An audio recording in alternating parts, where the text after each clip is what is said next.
U.S. government has been supporting the IT sector in Moldova going back to 2005. There's so many successes that we can find in this sector, but I think a lot of those really boil up to most recently.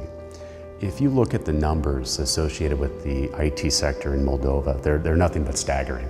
Employment numbers, especially how they relate to the younger workers. You look to contributions to GDP, you look at just the growth in the last 2 years, we've seen a doubling of the size of the sector.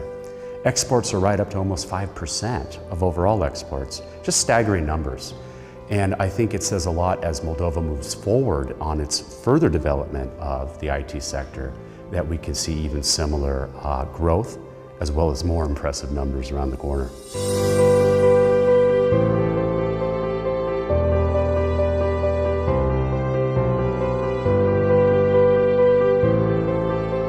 Number one, like any development challenge, there's different angles that a collection of partners must be engaged in working on simultaneously. I think historically within the ICT sector here, we've seen wonderful cooperation. Donors such as USAID, our friends the Swedes, SIDA, the Swedish Development Agency. The private sector has been instrumental here as being a true partner in developing this sector. And also the government, as well as the education system. Which leads me to talk about that challenge, multifaceted, multi-angled challenge that a team must work on.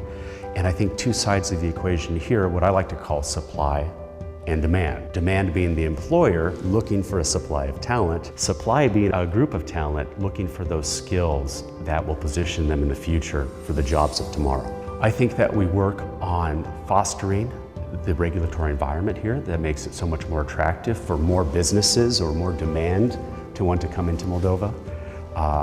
We've seen wonderful advances there in the last couple of years.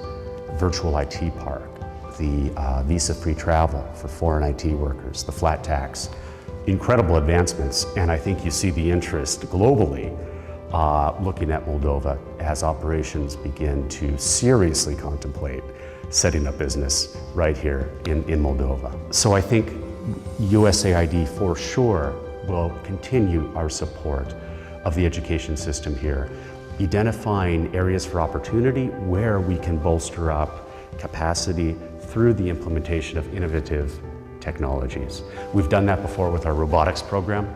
We've done it before with future classrooms.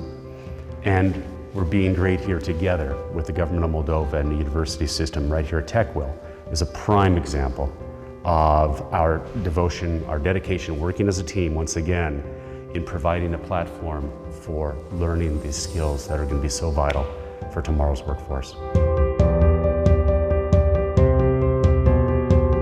There are equal amounts of opportunity for both men and women in the IT industry. Historically, it has been viewed as a more masculine-driven role. However, we encourage women of all ages to look to the sector. We've had multiple events here at Techwell. We participated in one 2 weeks ago. It was an all-female audience, and you could just feel the excitement. During that particular event, we also heard from role models in surrounding areas that in different countries have had equal struggles. This isn't unique to Moldova. What we heard during that conference was that women have had this challenge. It's not country specific.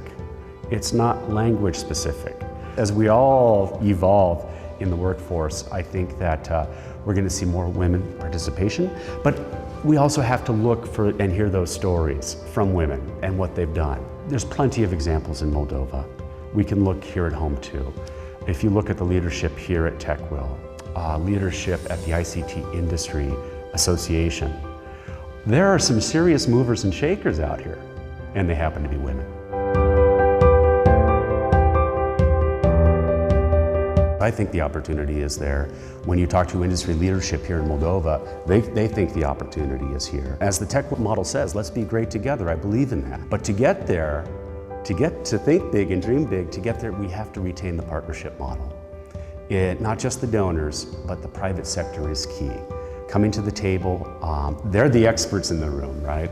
They're the ones who have that picture of the future and what's truly needed. What are those skills that are key that we need to focus on developing in Moldova's workforce or Moldova's students today to make them a high-performing workforce tomorrow?